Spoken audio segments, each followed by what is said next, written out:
248 রানে all out হয়ে প্রথম ইনিংসে লিড নেওয়ার সুযোগ হারিয়েছে টাইগাররা। পরে ইংল্যান্ডের দ্বিতীয় ইনিংসে 62 রানে 5 উইকেট তুলে নিয়েও চাপ ধরে রাখতে ব্যর্থ হয়েছে মুশফিকের দল। বেন স্টোকসের ব্যাটিং দৃঢ়তায় দিন শেষে 8 উইকেটে 228 রান তুলে টেস্টে এখন চালকের আসনে ইংল্যান্ড। তৃতীয় দিন শেষে সফরকারীদের লিড 273 রানের। খেলাটা যে টেস্ট ক্রিকেট তৃতীয় দিনের শুরুতেই জানিয়ে দিল বাংলাদেশ। স্কোরবোর্ডে 221, ইংল্যান্ডের চাইতে পিছিয়ে 72 রানে, হাতে 5 উইকেট। প্রথম ইনিংসে বাংলাদেশই লিড নেওয়ার কথা, কিন্তু দিনের দ্বিতীয় বলেই রীতিমতো অমার্জনীয় অপরাধ করলেন সাকিব। অভিজ্ঞতায় বাংলাদেশের অন্যতম এবং সেট ব্যাটসম্যান হিসেবে তারই ইনিংসকে টেনে নেওয়ার কথা, অথচ মঈন আলীকে উইকেট উপহার দিয়ে আসলেন তিনি।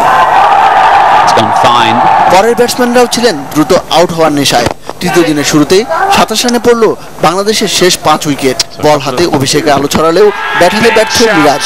নিজের অভিষেক ইনিংসকে স্মরণীয় করতে ব্যর্থ হলেন সাব্বির 19 রানে আউট হয়ে। স্পিন স্বর্গের এই উইকেটে 4 উইকেট নিয়ে ইংল্যান্ডের সেরা বোলার পেসার বেন স্টোকস।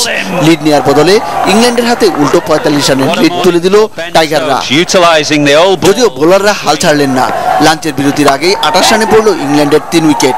আগের 2 দিনে যেখানে উইকেট পড়েছে 15টি, সেখানে তৃতীয় দিনের প্রথম সেশনেই 2 দলের 8 উইকেটের পতন। আর তৃতীয় দিনে শেষ উইকেট পড়ল মোট 13টি, যার 8টি ইংল্যান্ডের। যদিও দিন শেষে বাংলাদেশের অধিনায়কের মুখ থেকে হাসি উধাও। ইংল্যান্ডের দ্বিতীয় ইনিংসে শুরুটা করেন মেহেদী হাসান মিরাজ, তার শিকার ক্যাপ্টেন কুক। ব্যাট হাতে ভুলের প্রায়শ্চিত্ত করলেন সাকিব, বেন ডাকেট ও জো রুটের উইকেট তুলে নিয়ে। লাঞ্চের বিরতির পর সাকিব তাইজুল নিলেন আরো 2 উইকেট। 62 রানে 5 উইকেটের পতন ইংল্যান্ডের। ম্যাচ পুরোপুরি বাংলাদেশের নিয়ন্ত্রণে।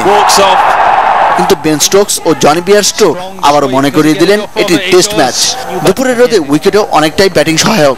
বাংলাদেশ বোলারদের হতাশায় ডুবিয়ে স্টোকস বিয়ারস্টোর জুটি 127 রানের।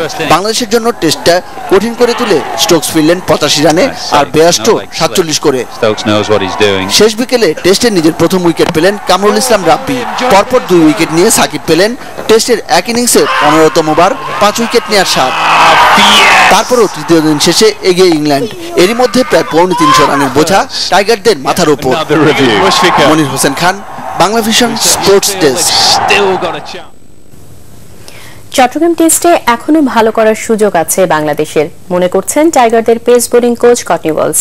ক্যারিবিয়ান এ গ্রেড, সেজন্য মুশফিকদের জন্য ফর্মুলা বাতলে দিয়ে বলেছেন চতুর্থ দিনে ইংল্যান্ডের দ্বিতীয় ইনিংস 300 রানের মধ্যে বেঁধে ফেলতে হবে এবং নিজেদের অনেক ভালো ব্যাটিং করতে হবে।